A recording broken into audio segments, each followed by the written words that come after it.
Assalamualaikum beres, selamat datang kembali di Guru Gembel Channel. Selama beberapa waktu saya tidak mengambil sebuah kesimpulan dan keputusan terkait dengan polemik ijazah Pak Jokowi, asli atau palsu. Saya mengamatinya, saya melihatnya, tapi saya menolak untuk mengambil kesimpulan sesegera mungkin. Tapi hari ini ketika video ini dibuat, akhirnya saya mengambil kesimpulan bahwa ijazah Pak Jokowi itu asli. Jadi Baraya silahkan tidur dengan nyenyak karena di episode ini kita akan memberikan bukti-bukti dan argumentasi-argumentasi yang valid yang tidak akan bisa dibantah oleh Pak Desmond maupun Pak Roy Suryo terkait dengan ijazah asli Pak Jokowi. Simak videonya sampai tuntas, yuk kita bahas.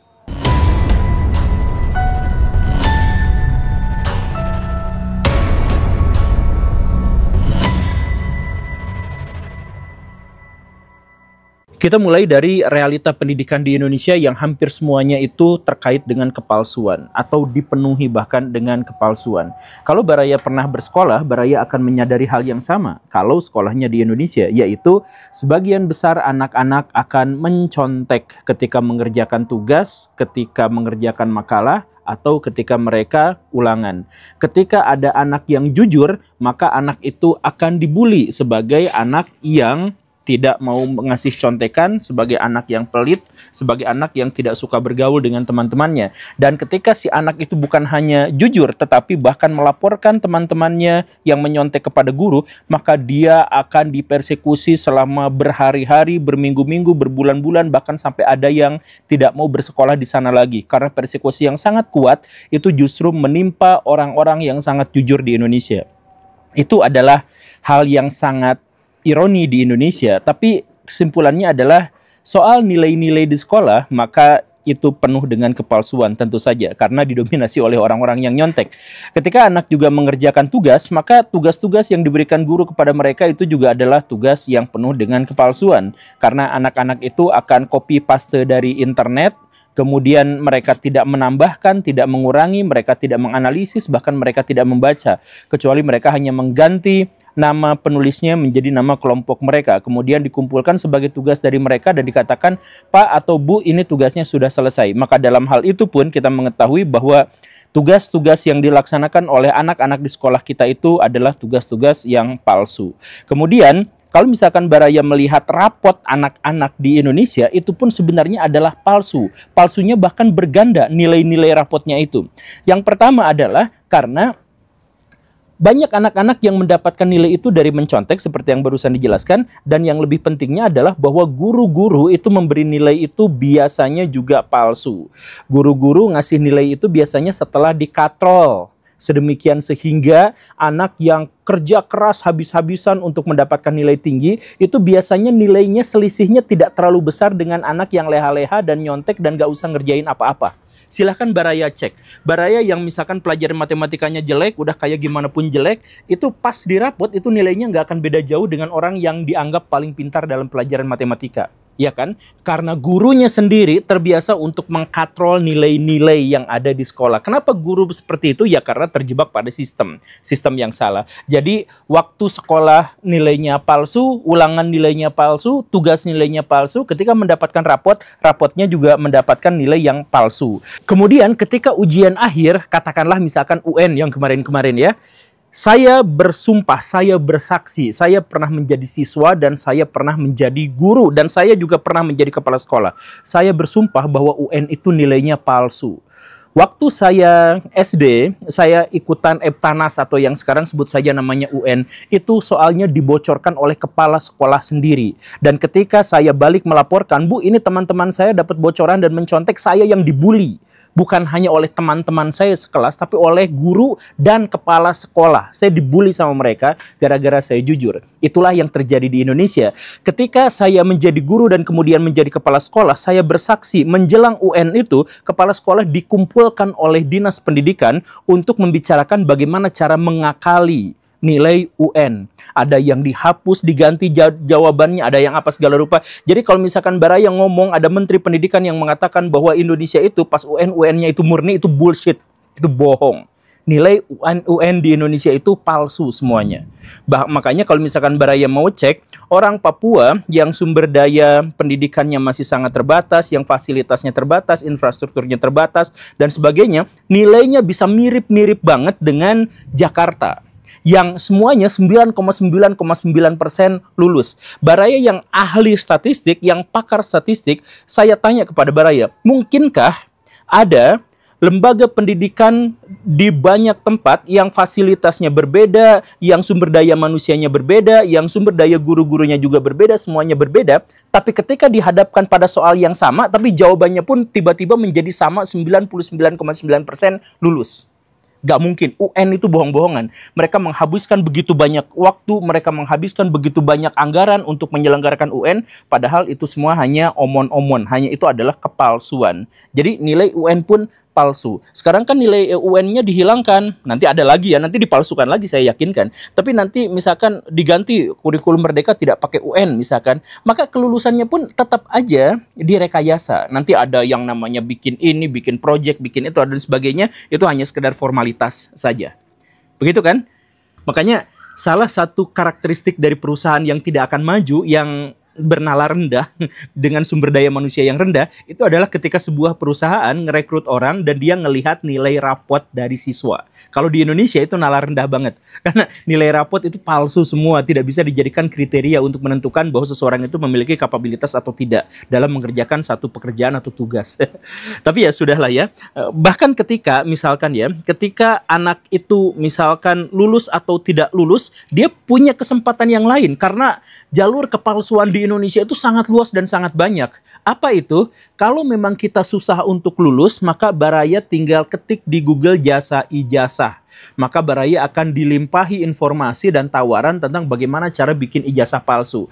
Baraya bebas menentukan nilainya berapa, Baraya bebas sekolahnya di mana, Baraya bebas lulus tahun berapa, dan Baraya juga bebas mencantumkan nilainya berapa. Itu ijazah palsu itu sudah mengakar kuat di Indonesia selama berpuluh-puluh tahun dan tidak ada satupun penegak hukum yang mau ambil pusing untuk urusan itu. Padahal si perusahaan-perusahaan itu terbuka di internet, cek aja. Mereka bebas. Bahkan kalau misalkan surat nikah palsu mereka sediakan, surat tanah palsu mereka juga bisa sediakan dan sebagainya. Gampang sekali bikin kepalsuan-kepalsuan di Indonesia. Itu kalau misalkan sudah lulus ya, sekolah. Kalau Baraya kemudian sejak lulus sekolah itu memutuskan untuk bekerja, maka Baraya pas masuk bekerja itu Baraya juga akan berhadapan dengan kepalsuan. Karena apa? Karena Baraya yang habis-habisan bekerja keras untuk belajar, untuk berlatih dan sebagainya akan dikalahkan oleh orang dalam atau oleh orang yang menyuap. Itu juga penuh kepalsuan. Maka tenaga kerja di Indonesia itu penuh kepalsuan juga. Atau kalau misalkan Baraya memutuskan untuk menjadi kuliah ya, atau jadi mahasiswa, di situ juga penuh kepalsuan. Jadi ada yang masuk lewat jalur orang dalam, ada yang masuk lewat suap dan sebagainya. Dan ketika misalkan di kampus, mencontek masih berlaku, nyalin tugas dari teman masih berlaku, copy paste dari internet masih berlaku, dan lain sebagainya masih berlaku. Dan karena ini sekarang levelnya sudah mahasiswa, maka ada tambahan kepalsuan berikutnya, tambahan jalur kepalsuan berikutnya. Kalau Baraya adalah mahasiswi, seorang perempuan, maka Baraya bisa mentransaksikan layanan seksual Baraya itu dengan dosen-dosen. Nah, itu juga sudah umum terjadi di Indonesia. Jadi Baraya dapat nilai, ya nilainya segimana dosen aja, tapi si dosennya juga harus dipersilahkan untuk melakukan apapun pada tubuh Baraya. Ya, itu juga sudah menjadi sesuatu yang lumrah dan menjadi bagian dari jalur kepalsuan di Indonesia. Gitu kan? Nah, setelah misalkan Baraya dapat nilai, dapat IPK misalkan, IPK-nya di Indonesia juga palsu Baraya. Coba Baraya ngecek nggak sejak tahun 2016 sampai sekarang, anak-anak kuliah itu begitu mudahnya untuk dapat IPK cum laude. Di UGM itu sekitar 67-70% dari lulusannya sejak tahun 2016 itu cum laude semua. Begitupun dengan di universitas-universitas yang lain, kebanyakan itu dapat nilainya cum laude. Pas angkatan saya atau sebelum saya, itu setengah mati untuk dapat cum laude. Tapi kalau misalkan sekarang, mahasiswa yang abal-abal aja, yang jarang masuk aja bisa dapat nilai IPK cum laude. Kenapa seperti itu? Karena ada sistem akreditasi. Sistem akreditasi itu maksudnya, kalau misalkan kampus itu meluluskan mahasiswa-mahasiswa jempolan yang pinter-pinter, yang nilainya tinggi, maka mereka akreditasinya akan baik, gitu kan? Dan karena itu, alih-alih kampus itu berpikir bagaimana caranya untuk untuk menambah kinerja dan kemampuan mereka dalam mengajar, mereka lebih memilih dimurahkan saja IPK-nya. Dan terjadilah di Indonesia, IPK anak-anak yang lulusan di Indonesia sekarang kebanyakan itu nilainya cum laude. Palsu lagi di situ kan. Dan lagi-lagi ketika mereka kemudian mau bikin skripsi, itu jalur untuk mencapai kepalsuannya itu banyak.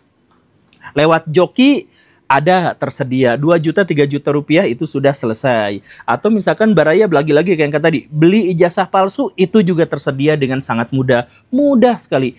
Ijazah untuk kampus itu ya sekitar 20 jutaan lah. Jadi silahkan baraya kalau misalkan mau daftar, cari di Google, silahkan, itu mudah sekali dicari. Jasa ijazah atau pembuatan ijazah palsu atau pembuatan ijazah asli. Bahkan nulis pembuatan ijazah asli pun baraya akan mendapatkan perusahaan-perusahaan yang menawarkan ijazah palsu. Begitu. Nah, begitu. Kalau misalkan kemudian setelah kuliah baraya memutuskan untuk jadi S2 atau S3, misalkan kemudian baraya jadi dosen gitu ya.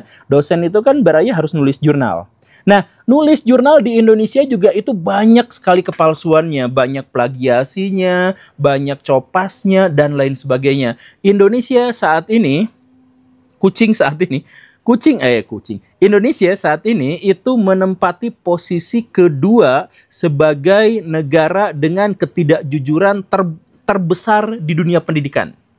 Jadi di antara semua negara, Indonesia itu paling tidak jujur kedua.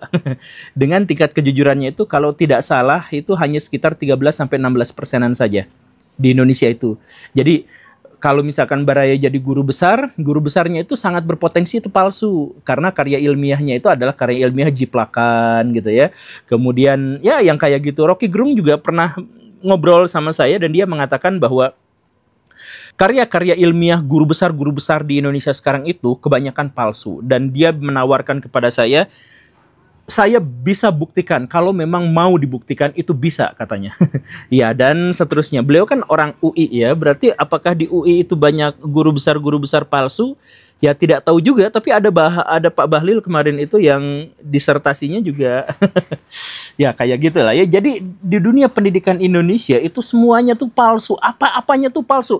Dari level SD, SMP, SMA sampai kuliah, sampai dia jadi dosen, sampai dia jadi profesor, itu banyak kepalsuan. Banyak di Indonesia profesor-profesor yang udah ketahuan dia itu profesornya palsu. Karya ilmiahnya palsu, jurnalnya palsu, karya tulisnya juga palsu, semuanya tuh palsu gitu. Ada di Indonesia, dan luar biasanya apa? Mereka memiliki jabatan dan mereka diamanahi untuk memegang amanah tertentu. Nah, luar biasa kan? Nah, lebih lucunya lagi adalah kalau misalkan sudah lulus kuliah, kemudian jadi guru, itu juga penuh kepalsuan baraya asli. Saya tuh guru dan saya melihat benar-benar penuh kepalsuan. Kepalsuan yang pertama itu adalah kepalsuan yang normatif aja. Normatif ini mah ya. Jadi saya pernah nantang kepada baraya dan silahkan sekarang baraya lakukan hal yang sama. Kalau baraya memiliki akses untuk lihat grup WA guru-guru SD, SMP, SMA, sekolah negeri, silahkan lihat. Isinya gak ada yang berhubungan dengan pendidikan. Isinya adalah kenaikan jabatan, sertifikasi, administrasi, kemudian ngomongin hal-hal yang cabul, diskusi-diskusi yang lucu-lucu ala bapak-bapak, ngomongin cewek-cewek yang cantik-cantik, ya kayak gitulah. Gak ada yang berhubungan dengan pendidikan, silahkan cek sekarang. Baraya kalau punya akses masuk grup guru sekolah negeri, itu gak ada yang berhubungan dengan pendidikan. Karena apa? Karena guru-guru itu tuh palsu. Guru-guru itu tuh maksudnya mereka tidak mau jadi guru. Mereka jadi guru itu adalah karena untuk mendapatkan mata pencaharian yang paling mungkin bisa mereka raih. Itu saja. Jadi apakah mereka terobsesi untuk mengajar, mendidik, menginspirasi, memotivasi? Enggak. Mereka gak mau itu.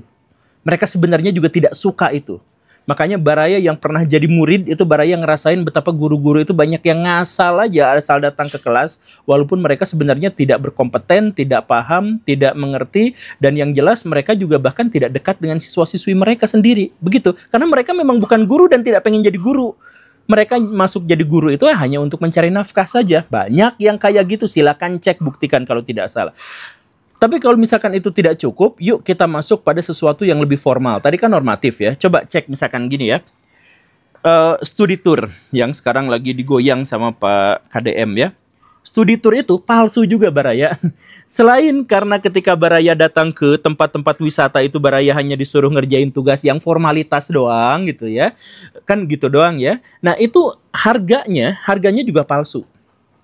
Jadi si sekolah bayar bayar ke perusahaan travel itu misalkan ya harganya itu 1.500.000.